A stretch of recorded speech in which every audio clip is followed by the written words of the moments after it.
Sige na. Yan yung Cheers ano, na tayo. letter. Cheers! Cheers! Galing. Cheers! Ayan si Janice. Maglalaro kami ng Scrabble. Ayan. 1, 2, 3, 4, 5, 6, 7, Janice. So, 1, 2, 3, 4. 7 tayo. Ayan. Laro kami ni Janice ng Scrabble. Wala pang ano kung sino mananalo. We're just starting.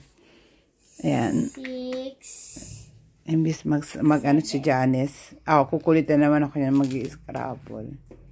Ayan. Laan. Scrabble time. Yun! Me first. Ako ang nauna, Janice. English word Janice. Bawal ba? Ako muna, ha? Ba't ikaw una?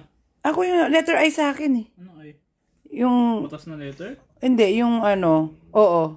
Yung A, B, C. Ang una, A. Last, Z. So, ako yung first. What do you mean?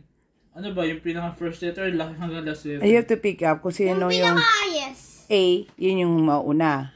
Ang Z. A-show, may A-show. Ano, hindi, nauna binunod ko ito ay. Ako na yun na to. Oh, ikaw, Janice, what letter? L. O, si ako yung una. Okay. So, dito lalagay yun. Saan ba? Ano bang pwede kong ilagay, Janice? Ito. Ano, Janice? Ano dito? Wala akong, Meron na ako nanon eh. wala akong ano. Meron na ako, May. Ano ba? Tulungan English ano. word to. Meron na ako Wait lang. nakita. Ako muna. Wait, ako mauna. Guys, Ayan. may nakita ko si Janice.